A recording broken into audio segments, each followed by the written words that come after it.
حضرت ابو طالب کی زوجہ رسول اللہ صلی اللہ علیہ وسلم کی چچی حضرت فاطمہ بنت اسد رضی اللہ عنہا،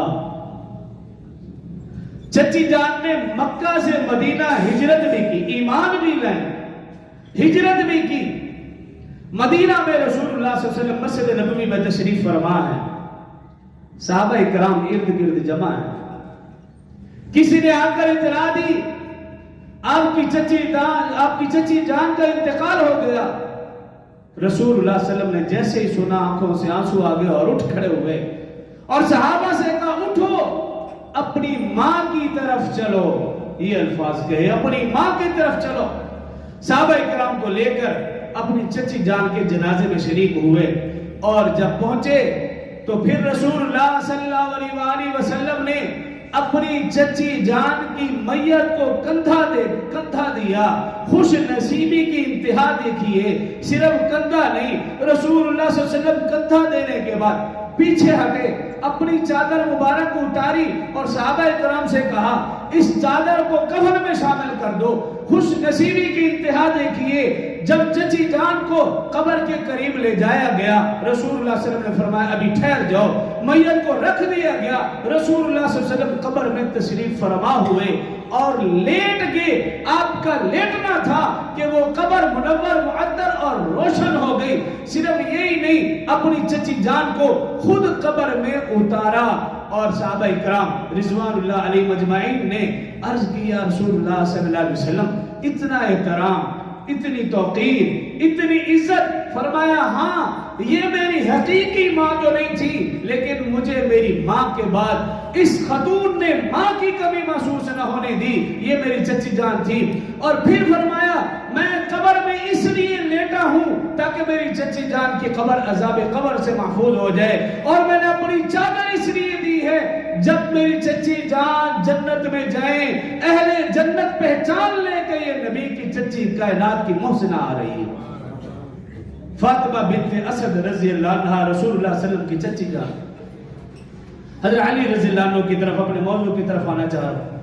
حضرت علی رضی اللہ عنہ نے کلمہ پڑھا، مسلمان ہو گئے، تو میری اور آپ کی طرح سکون سے بیٹھے نہیں۔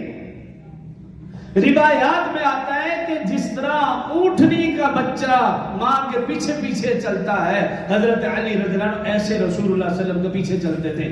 سفر ہو یا حضر ہر وقت ساتھ رہتے تھے، مکی زندگی ہو یا مدنی ہر وقت ساتھ رہتے تھے۔ نبوت کا اعلان کیا رسول اللہ صلی اللہ علیہ وسلم نے، 3 سال کے بعد اعلان تبلیغ کا حکم ہوا، وَأَنذِرْ عَشِيرَتَكَ الْأَقْرَبِينَ۔ اللہ رب العزت نے حکم فرمایا اب اپنے قریبی رشتہ داروں کو اعلان تبلیغ کرو، پہلے خفیہ تبلیغ پھر اعلانیہ تبلیغ۔ رسول اللہ صلی اللہ علیہ وسلم نے حضرت علی رضی اللہ عنہ کو حکم فرمایا بھی جاؤ رشتہ داروں کو جا کر دعوت دو۔ رشتہ داروں کو دعوت دے دی۔ رسول اللہ صلی اللہ علیہ وسلم نے حضرت علی رضی اللہ عنہ سے کھانا بھی تیار کرنے کا حکم دیا۔ بھی دعوت و تبلیغ کا تو کہہ رہے ہو، ان کے لیے کھانا بھی تیار کرو، اکرام مسلم۔ حضرت علی رضی اللہ عنہ کھانا تیار کیا۔ کھانا کیا ہے؟ بکری کی دستی کا تھوڑا سا گوشت ہے، سالن بنایا جو کہ 4 سے 5 آدمیوں کا ہے۔ حضرت علی رضی اللہ عنہ فرماتے ہیں کھانا تیار ہو گیا، رسول اللہ صلی اللہ علیہ وسلم تشریف لائے، بوٹی نکالی، آدھی بوٹی کھائی اور آدھی پھر اس میں ڈال دی۔ تمام حضرات آگے جنہوں نے آنا تھا، کھانا کھلایا گیا۔ فرماتے ہیں 5 آدمیوں کا کھانا تھا، 50 لوگوں نے کھانا کھا لیا، کھانا پھر بھی ویسا کا ویسا ہی تھا۔ یہ رسول اللہ صلی اللہ علیہ وسلم کا معجزہ۔ کھانا کھانے کے بعد رسول اللہ صلی اللہ علیہ وسلم نے خاندان والوں کو جمع کیا، فرمایا اے بنو عبد المطلب، خدا کی قسم میں تمہیں دنیا اور آخرت کی سب سے بہترین نعمت پیش کر رہا ہوں، بتاؤ تم میں سے کون قبول کرے گا؟ بڑے بڑے حضرات بیٹھے ہوئے ہیں، حضرت ابو طالب بھی ہیں، عباس بھی ہیں جو اسلام نہیں لائے، حمزہ بھی ہیں جو ابھی اسلام نہیں لائے تھے، اور دیگر حضرات بھی ہیں۔ خاموش، کوئی بول نہیں رہا۔ ننھا علی پتلی ٹانگوں والا، کمزور جسم والا، آنکھوں سے پانی نکلا، کھڑا ہو گئے، عرض کی یا رسول اللہ صلی اللہ علیہ وسلم میں آپ کا ساتھ دینے کے لیے تیار ہوں۔ آپ نے کہا بیٹھ جاؤ۔ دوسری بار پھر یہ کلمات دہرائے، کوئی بھی نہیں اٹھا۔ تیسری بار پھر کلمات دہرائے، حضرت علی رضی اللہ عنہ کے علاوہ کوئی بھی نہیں اٹھا۔ آپ نے حضرت علی رضی اللہ عنہ کو سینے سے لگایا، کہا علی تو میرا بھائی اور میرا وارث ہے،